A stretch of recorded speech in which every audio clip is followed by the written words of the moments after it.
Bueno, voy a explicar hoy por primera vez para internet, para que lo veáis todo el mundo y veáis la famosa historia de la cueva.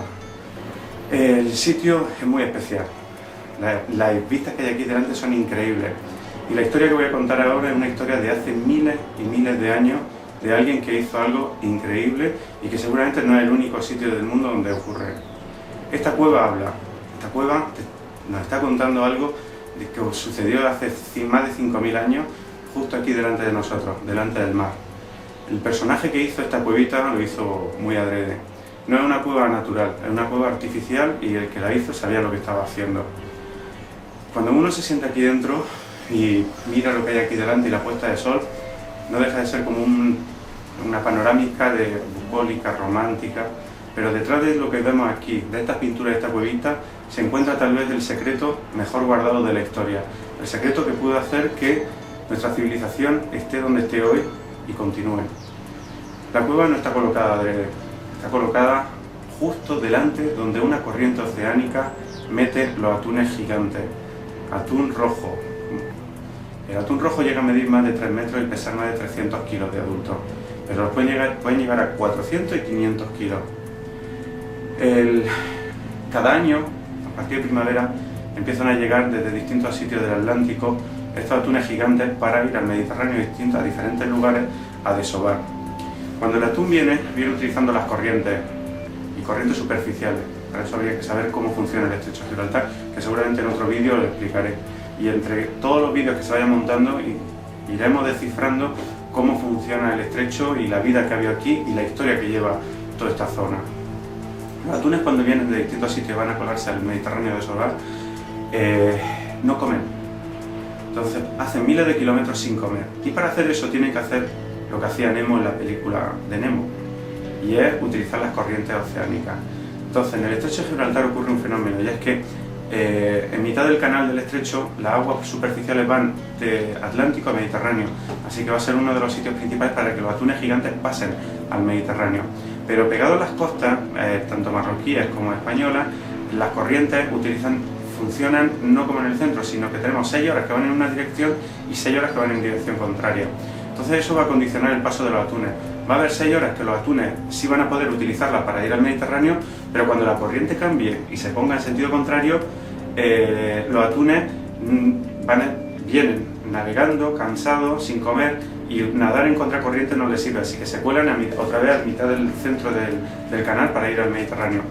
Lo interesante de todo esto es que cuando vuelve a haber esas 6 horas que gira desde el Atlántico al Mediterráneo, los atunes sí que se van a acercar a costa, y de hecho se acercan justo delante de la cueva. Esto lo sabían los almadraberos. Las almadrabas son esa antiquísima arte de pesca que se siguen utilizando en el sur de España y en algunos lugares del Mediterráneo, que son trampas para capturar los atunes, ya que no se les puede pescar con cebo porque no comen. Por lo tanto, por muchos atunes que vean y echen el anzuelo, no van a picar.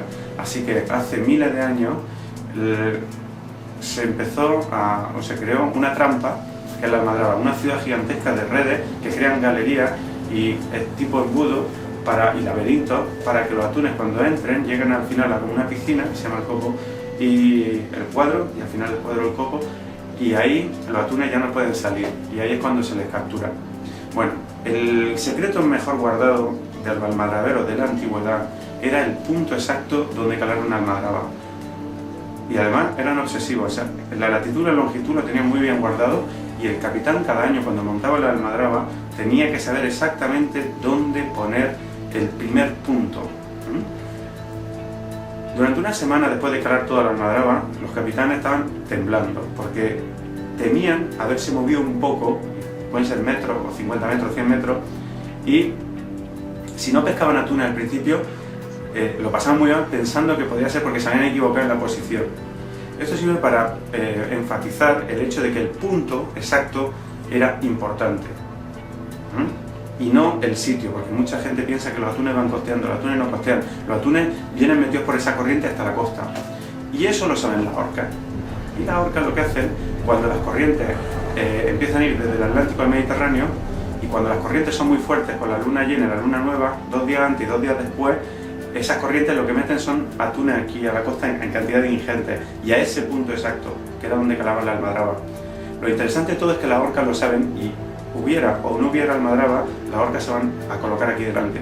Y nosotros que estamos aquí en la cueva, cuando llegue la época de primavera, si mirásemos allí, tendríamos la almadraba calada y las orcas cuando llegan se colocan justo delante de esta cueva a esperar. Es la cueva de las orcas. Lo interesante que tiene esta cueva es que las pinturas que tenemos en las paredes son pinturas rupestres hechas con almagre y están calculadas en más de 5.000 años de antigüedad. Pero aquí la cueva cuenta cosas diferentes. Las almadrabas son técnicas antiquísimas, se cuenta siempre que los fenicios fueron los primeros en utilizarla y que cuando llegaron aquí la implantaron, pero también si leemos a escritores antiguos como Claudio Liano, como Piano, nos sitúan las almadrabas y las primeras almadrabas que se describen son en el Mar Negro. En el Mar Negro porque, fijaros, Aristóteles decía que los atunes llegaban hasta el Mar Negro huyendo de los grandes cetáceos. El único cetáceo del que huyen es de la orca. O sea que Aristóteles ya nos estaba diciendo que los atunes estaban condicionados a cruzar todo el Mediterráneo e ir dentro del Mar Negro porque estaban perseguidos por la orca. Así que esa es la primera conexión entre orca, atún y la almadraba, que la definen en el Mar Negro. Plinio, cuando habla de la orca, la sitúa aquí en el mar, en el océano, que era como llamaban la zona atlántica, y la zona entre Marruecos y Cádiz, el océano gaditano.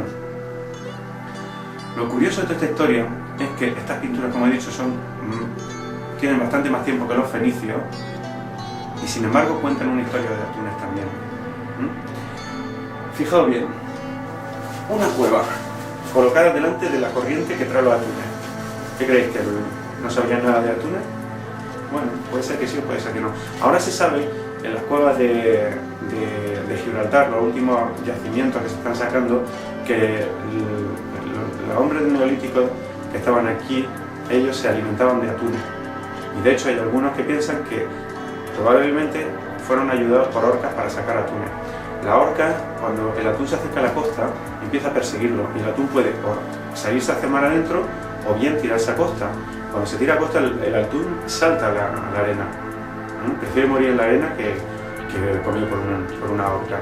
Ese pequeño fenómeno que sigue sucediendo ahora, probablemente también sucedía en aquella época. Y lo que hemos descubierto es que esta cueva, que está aquí justo delante de la corriente que mete los atunes aquí y donde las orcas se colocan delante, si vemos, tenemos aquí una imagen pintada, cola ahorquillada típica de atún, tamaño un pez, pues un atún o no, pero un pez. Pero si os fijáis, aquí tenemos un animal pequeñito de 4, incluso con cola parece, no sé qué animal será, pero lo que sí nos da idea es que este tamaño en comparación con este tamaño, ¿qué nos dice? Que esto era gigante. Y probablemente ahora los atunes que son gigantes y que te pueden pesar 300, 400, hasta 500 kilos, en aquella época, hace miles de años, ahora hemos esquilmado mucho de ellos y no se les deja llegar a grandes. En aquella época serían enormes. Y realmente este dibujo nos está diciendo que este animal, que llega aquí justo delante de la cueva, caía aquí y en comparativa con el otro era un animal gigante. Pero si veis bien, aquí tenemos una persona, los bracitos, y mira, tiene un tridente. En la antigüedad el atún se pescaba con un tridente. Los romanos le llamaban la fuscina o fascina. Y es curioso porque el tridente es lo que lleva la orca en el abdomen. De hecho, el tridente también se llama orca. En muchos idiomas el tridente se lleva la palabra ligada a la palabra orca. Por ejemplo, tenedor, pequeño tridente, en inglés es fork. En francés, fourchette, furca, forca. Son todo palabras que te dicen tridente. Pero fijaros qué parecido tiene con la palabra orca. Y es que la orca lleva una mancha en el abdomen, que ahora la veremos, pondremos una imagen y veréis que lleva ese tridente. Lo curioso es que la palabra orca procede del latín, del griego oryx, y oryx significa carnero. Los griegos y luego los latinos, como Claudio Liano, empezaron a llamar a la orca los carneros marinos, y es una palabra interesante, incluso los aries marinos, y esto nos va a servir para después ver algunos de los símbolos que vemos aquí en la cueva y entender más lo que significa este sitio. Bueno, si vamos viendo, tenemos aquí un barquito arriba, tipo hipoi, que eran los barcos de los gaditanos de hace miles de años, con vela y remos. Y después se ve un sistema de puntos, como de curvitas por todos lados, que realmente no sabemos muy bien qué significa. Pero la cueva se divide en dos partes. Esta parte de aquí, que es como un dibujo, es como un panel con dibujos, y ahora, desde aquí en adelante, cambia todo el esquema. Si veis, justo al centro de la cueva tiene una flechita, y a partir de aquí, mira, tiene estos puntitos. Están hechos con un dedo, ¿eh? ¿Lo veis? Y después aquí tiene un cúmulo de puntitos más pequeñitos. Pero estos son interesantes, fijaos. Pero mirad aquí, ¿veis la muesquita? Esa muesquita es la luz del sol, que ahora tenemos unas nubecitas y no se ve. Pero lo veremos ahora cuando nos echamos para atrás, veréis que la muesquita va señalando punto a punto. No llega a señalarlo totalmente porque estamos hablando de un lugar que hace miles de años no sabemos cómo está el nivel del mar. Si el nivel del mar estaba más bajo por época de glaciación, significa que el sol todavía se vería un poco más, y entonces sí que la muesquecita de luz señalaría el dibujo. O sea que posiblemente esta cueva esté hecha en una época de glaciación. Los polos se cargan más de hielo, baja el mar, el sol tiene más espacio y la muesca sube a tocarlo. O bien, no. Ocurrió que la placa, ya sabéis que la placa africana se está metiendo debajo de la española y lo que está levantándola. Y posiblemente otra de las cosas que pudo ocurrir es que esta zona se levantara. Por lo tanto, la muesca de luz no llega a señalar el dibujo. Pero si seguimos, punto a punto, luego aquí pasa aquí debajo. Y aquí volvemos a ver una manchita de puntitos pequeños. Aquí tenemos un personaje esquemático y luego tenemos aquí un sistema de puntos alineados interesante y este símbolo. Muy bien, fijaos qué interesante. Hoy la muesca está señalando este punto, pero si miramos al sol ahora, veremos que el sol, la puesta de sol está hecho en un punto, que realmente el 21 de septiembre fue el equinoccio, casi señala el oeste. El sol nunca se pone en el mismo sitio solo 2 veces al año. Todo el mundo piensa que sale por el este y se pone por el oeste, pero eso no es cierto. El sol sale por el este y se pone por el oeste solo 2 veces al año. El 21 de marzo y el 21 de septiembre, que son los equinoccios. A partir de ese día el sol siempre se sale y se pone por un sitio distinto. Mirad. Cuando llega el 21 de diciembre que es el solsticio de invierno, en el solsticio de invierno el sol se va a poner justo aquí delante. Mirad qué hace. Mirad aquí que hay una muesquita hecha adrede. Lo que hace es que se proyecta la luz y la muesca forma una flechita. Cuando va bajando el sol, la luz va entrando, la flechita se forma y señala un dibujo. A partir de ese día sabéis que se dice que es el día más corto del año y la noche más larga. A partir de ese día se dice, se rumorea, que todos los días son un minuto más tarde, anochece un minuto más tarde. Lo que ocurre es que el arco, desde que sale el sol hasta que se pone, cada día es un poco más grande. Es una historia de la posición de la Tierra, de la inclinación, la posición alrededor del sol, pero en resumidas cuentas, la gente que estaba aquí no tenía por qué saber eso, y ellos lo que veían es que el 21 de diciembre se ponía allí y señalaba la flecha, la muesquita. Y al día siguiente la luz señalaba uno de esos puntos que señalaba antes, y cada día iba señalando un punto diferente. Y el sol se iba poniendo, hasta que el 21 de marzo se ponía aproximadamente por donde se pone ahora. Realmente se pondría un poco más allá. Y la muesca señala el 21 de marzo el símbolo de la V esa que hemos visto allá arriba. El sol sigue cada día poniéndose y el 21 de junio, el día más largo del año, el sol ya se pone por allí. Ese día es el día más largo y es cuando más luz hay. De hecho, la muesca desaparece y ya no se señala.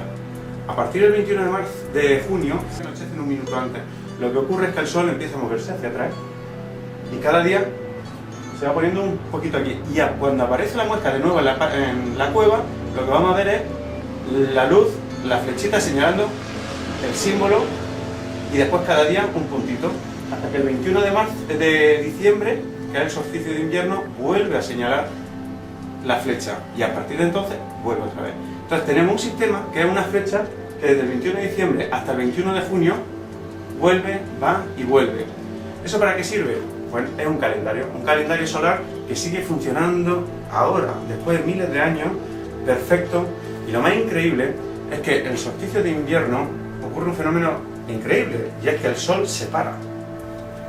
Los mayas lo decían, pero vaya a ver qué interesante. Si todos los días el que iba haciendo la cueva iba pintando, como el sol se iba moviendo, cada día venía y miraba dónde señalaba el sol, ¡pum!, hacía un puntito. Al otro día, otro puntito. Pero llega un día que él se esperaba que la muesca se moviera y hacer otro puntito, pero no. El sol se paró en el último puntito y se quedó ahí. Se queda 2 días el sol. Es el día en que el sol se para. Y a partir de entonces el sol regresa. Por eso, en un fenómeno donde todos los días se ve que el sol se mueve y de momento se para el sol y se regresa, ese día tenía que ser especial para ellos. Significaba el cambio del ciclo y es cuando el sol se paraba. Y a partir de entonces volvió a hacer otra vez hacia atrás. Entonces empezaron a hacer el recuento. Los atunes empiezan a venir a partir del 21 de marzo. Realmente no el 21 de marzo, vienen con la primera luna llena de primavera. Y ya sabéis que esa luna llena va moviéndose de un año a otro.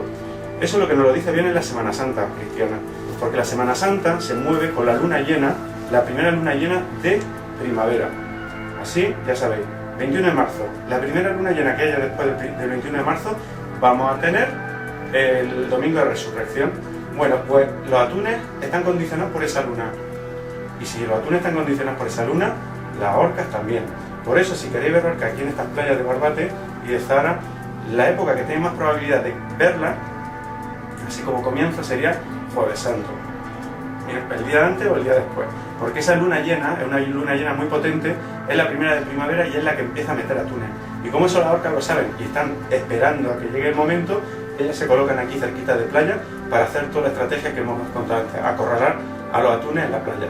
Ahora además se ayudan con las almadrabas, la utilizan las almadrabas con pared y la costa, así que los atunes lo tienen complicado. El problema es que cada vez quedan menos atunes, aunque este año por ejemplo entró bastante atunes, pero eso no significa nada, son fluctuaciones, pero el esfuerzo de captura que se está teniendo en torno a los atunes es tan grande, un atún vale tanto dinero que realmente cuanto menos quedan, más valen. Y eso es un peligro, porque eso es oro puro y los atunes lo tienen muy muy difícil. Fijaos un pequeño detalle, aquí arriba, cuando empiezan a entrar los atunes, señala el símbolo que realmente, si lo vemos en el símbolo zodiacal, el zodiaco, el 21 de marzo, que es cuando señala ese símbolo, es Aries. Y Aries es el carnero. Y el símbolo es la V. Bueno, ahora os voy a enseñar una imagen y veréis que esa V la llevan todas las orcas en la espalda. Las monturas que lleva una orca, si la vemos desde arriba, nos va a aparecer el símbolo de Aries. Y curiosamente, esto es lo increíble, el símbolo de Aries a lo mejor viene de estos animales. Y no es una cosa que sea ni mágica ni nada, sino que estamos hablando de una época, aquí delante, donde en 2 meses se podían llegar a capturar 150.000 atunes, en el siglo XVI. 150.000 atunes en 2 meses, a un promedio de 300 o 400 kilos, hacen en torno a 45 millones de kilos de carne. ¿Sabéis cuánta gente se le puede dar de comer con eso? Una vez que uno se sabe eso, y en logística, los que son militares se dedican a organizar, saben que hasta que no se tiene la logística alimentaria y energética preparada, no se puede meter uno en ningún fregado. Aquí, con esa cantidad de carne, ya tenías preparado todo para empezar a hacer lo que quisieras. Lo curioso de toda esta historia es que esta cueva sabía, el que hizo esto, que en esa época ellas aparecían aquí. De hecho, yo he pasado 10 años y os aseguro que nunca he visto atunes ni como cuentan pelotas. Aparte que seguro que ya no pasan tantos como pasaban antes, pero 10 años de sol a sol, durante 1 mes o 2 meses cada año, esperándolo, lo único que veía yo llegar aquí eran orcas, pero no los atunes. Luego se veía cómo la orca atacaba y todo. Es verdad que si uno está en el mar y está bien hecho, como la gente que trabaja en la almadraba, es capaz de ver las pelotas de atún, las manchas, pero no es una cosa muy fácil de ver, si no yo lo habría visto muchas veces. Pero lo que sí se ve son las orcas que se colocan, y eso ya te está diciendo que hay atunes. De hecho, cuando la orca se activa y empieza a perseguir, es porque están los atunes ahí, Pero esta gente que estaba aquí en la cueva, también lo sabía. las orcas llevan viniendo tanto tiempo aquí, pues la cueva nos cuenta esa historia. Ese símbolo es la época de Aries, cuando las orcas llegan aquí, cuando empiezan los atunes, y te lo señala. El otro símbolo que hay aquí, que es la cruz y la flechita, lo señala el sol en el solsticio de invierno, 21 de diciembre. Ese símbolo zodiacal es Sagitario, y el símbolo de Sagitario es la flecha y la cruz. Lo interesante de esta historia es que hay dos símbolos aquí que no deberían estar, ni por cronología ni por significado, porque esto es mucho más antiguo que todo lo que sabemos ahora mismo del zodiaco, que se supone que viene de Sumeria y de Babilonia. Pero aquí en la cueva tenemos dos símbolos zodiacales que el sol te los señala en la época en que funcionan y que además tienen lógica. Sagitario porque cuando se para el sol llega un momento importantísimo. De hecho, a partir de ese momento los días de luz empiezan a crecer y las corrientes oceánicas, el mar funciona como un barreño, y si le metes luz o energía en un punto empieza a calentarse y empieza a crearse unos circuitos, y eso son corrientes. Pues el mar ocurre lo mismo. En invierno, a partir de que empieza a aumentar las horas de luz, lo que va a ocurrir es que se va calentando y esas corrientes empiezan a acelerarse. Seguramente, una vez que se empiezan a formar las corrientes que van de punta a punta, son las que utilizan los atunes para colarse e ir de un sitio a otro. Entonces, el día 21 de diciembre es importantísimo en el mar. Empiezan a aumentar las horas de luz, empiezan a arrancarse todas las grandes corrientes y las migraciones empiezan a utilizarse en ese momento. Todas las especies que utilizan las corrientes para migrar lo van a utilizar. Y eso lo saben las orcas. Y el 21 de marzo es cuando los atunes comienzan a entrar aquí, para el Mediterráneo. Y las orcas eso lo saben y se nos van a colocar aquí en marzo. Desgastado, desgastado y desgastado. Fijaos, un pie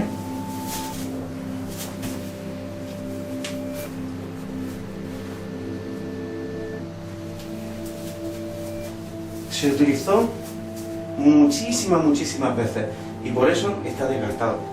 Pero, ¿por qué? ¿Por qué se utilizaba esta posición que acabo de hacer? Veréis lo que ocurre.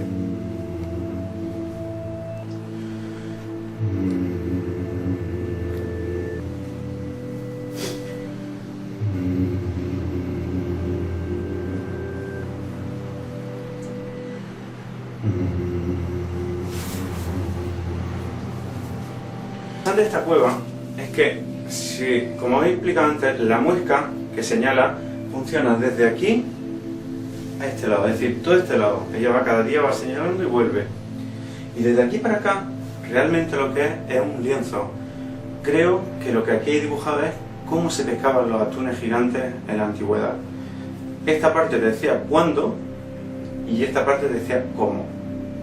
Barco, atún gigante en la playa. Seguramente si sacáramos bien cómo funcionan todos estos dibujos que hay aquí, nos estaría dando el primer manual de instrucciones de montar una almadraba, pero hace miles de años.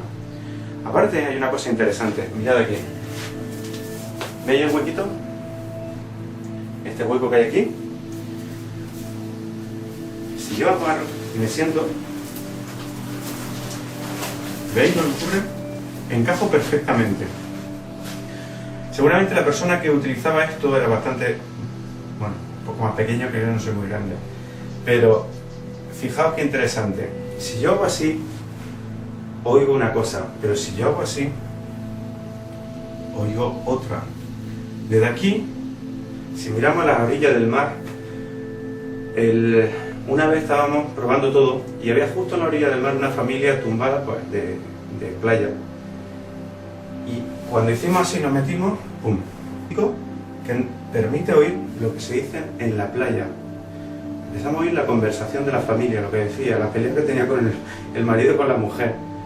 Pero te sale y ya no escuchas nada. Te vuelves a meter y escuchas. Lo increíble, lo que pensamos, es que desde aquí, aparte de saber cuándo llegaban los atunes, podían ver la orca y los movimientos, y como la almadraba antiguamente, había que hacer señales para que la gente de costa hiciera todas las maniobras de redes y de captura. No sabemos cómo lo hacían ellos, pero posiblemente cuando se quería comunicarse desde aquí con allá abajo, esto que hemos oído, el sonido que hemos oído, se podría servir, seguramente lo podían amplificar, porque si vemos la cueva parece una caracola. Esta cueva está hecha de todo esto es arenisca, de hecho se deshace, pero cuando hicieron las pinturas le echaron alguna sustancia que vitrificó y dejó todos estos dibujos intactos. De hecho, si veis aquí la pandilla, que menuda pandilla tenemos en todos lados, se dedican a hacer esto. Pero esto realmente con el paso de los meses desaparece. Estamos orientados a poniente. Aquí entran unos temporales tremendos de viento y de lluvia. En cambio las pinturas llevan miles de años y eso, aunque pintásemos con rotulador o lo más fuerte, se terminaría yendo. Lo increíble que tiene la cueva es que además utilizaron una sustancia que no sabemos cuál es para fijar estas pinturas. Y han podido mantenerse intactas con los temporales, con los vientos y todo hasta nuestros días. El peligro está en que esto ocurra. Estas cuevas dicen mucho de nuestro pasado.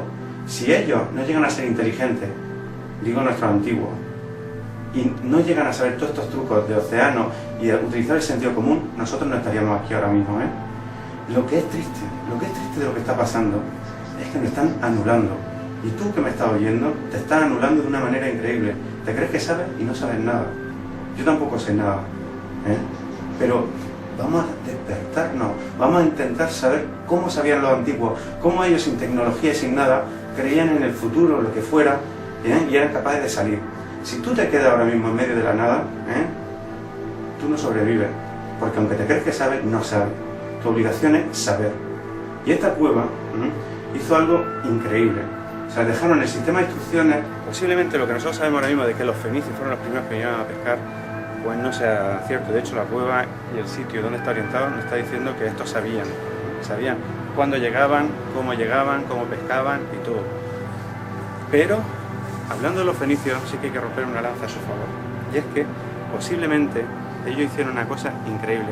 Y es que el secreto de la horca, de aquí, lo asumieron y fue el secreto fenicio mejor guardado. De hecho, no lo sabe ni hasta ahora que empiezo a decirlo, no se sabía. De hecho, a partir de ahora seguro que esto va a crear polémica y va a intentarse seguramente verificar. Mira, si yo, con lo que yo sé ahora mismo, de cómo funcionan las orcas con las corrientes, aquí, quisiera saber dónde montar una almadraba, dónde pescar atunes en la costa de todo el Mediterráneo, lo único que haría, ¿sabéis qué es? Buscar orcas en las playas. Las playas en el Mediterráneo que hay orcas pegadas a costa son playas donde las corrientes oceánicas se meten y cuelan atunes, y la orca lo sabe y se coloca ahí. Seguramente los fenicios descubrieron ese secreto y fueron por todo el Mediterráneo buscando playas con orcas y fueron asentando sus factorías. Fijaos, si en la almadraba de Zara de los atunes en el siglo XVI, en un año, se llegó a pescar 150.000 atunes, y estamos hablando que ya era una época muy avanzada, de 2.500 años después de todo el movimiento fenicio. Los fenicios en aquella época seguro que pescaban más, pero eso solo en un sitio. La clave, encontrar orcas en la playa, después montar la ciudad o la factoría justo delante de donde estaban las orcas. A partir de ese momento, todos los años, podían pescar miles y miles de atunes. Faenarlo, siempre tenían que tener sal, aceite, agua, roca, son las playas típicas fenicias, pero siempre, todos los años capturaban. Y lo más increíble es que si te ponías 100 metros más allá, los nativos no pescaban nada, la gente local, y no entenderían por qué estos pescaban tanto y ellos no podían pescar nada, porque siempre es la corriente es la que mete. Aparte, la corriente te sirve también para meter el barco y sacarlo, porque todas las corrientes que llegan a una bahía entran y salen. Por lo tanto, los barcos entran por esa corriente y salen por la corriente. Lo tenían todo perfecto. Ahora, con ese sistema hicieron una cosa increíble, y es que sus barcos, que eran trirremes, no eran muy grandes, y cuando... El problema es que un barco con muchos remos, era mucha gente dentro del barco, y la logística, el avituallamiento que tenía que llevar el barco era tan grande que hacían poco rentable la navegación, porque tenías que llevar mucho avituallamiento para eso, o tener muchas ciudades tuyas, que eso es el sistema colonial. Pero para montar una colonia necesitas ejército y necesitas pelear, ya eres enemigo de la zona. Los fenicios hicieron algo increíble, ya que se asentaron en un sitio, pero sabiendo este secreto tenían todos los años asegurado la comida. No necesitaban ni ejército ni tierra, por lo tanto no eran competitivos con ningún sitio local. A la misma vez, seguro que, sabiendo cómo funcionaban ellos, compartían, todos alucinarían alrededor de ellos, y además hacían intercambio de comercio, de cosas que a la gente local le gustaba. Y ese seguramente fue el secreto fenicio de todo el Mediterráneo. Buscar orcas, colocar la factoría delante, capturar muchísima comida Y los barcos suyos lo que hacían era no llevar tanto avituallamiento, y lo que hacían era viaje de cabotaje. Iban de una factoría a otra y se iban avituallando de comida, que no necesitaban ni pelear, ni capturar, ni hacer nada con lo de alrededor, porque todos los años capturaban. En aceite y en sal se mantenían para todo el año. A raíz de eso sus barcos eran rentables, porque podían capturar, bueno, podían mover, más que capturar, podían mover cantidad ingente de lo que ellos hacían, comercial, y movían de un sitio a otro, y eso lo hizo rentable. A partir de entonces, el animal, la orca, empieza a ser un animal sagrado, seguramente para ellos. De hecho, hace este pequeño juego. Orcas, leedlo al revés. Va a salir la palabra sacro, el animal sagrado. Esta bahía que vemos aquí en Avieno, en la hora marítima, la define como la playa sagrada. O sea, encima ya no están diciendo los romanos que esto era una playa sagrada, moviéndose la orca en este sitio. Hay otro sitio más en el sur de la península que se llama Sagres, en Portugal, y que también hay orca. Y de hecho Sagres significa sagrado.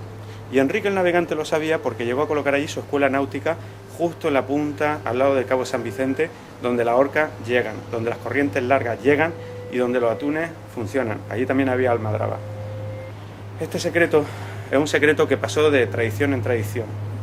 No solo los fenicios, seguramente los templarios, que también empezaron a adueñarse de todos los puntos, y los bizantinos. Acordaros que Estambul y Bizancio estaban situados en el estrecho del Bósforo, que comunica el Mar Negro y el Mediterráneo, pero por ahí pasaban todos los atunes que iban, el grupo de atunes que iban hasta el Mar Negro a desovar.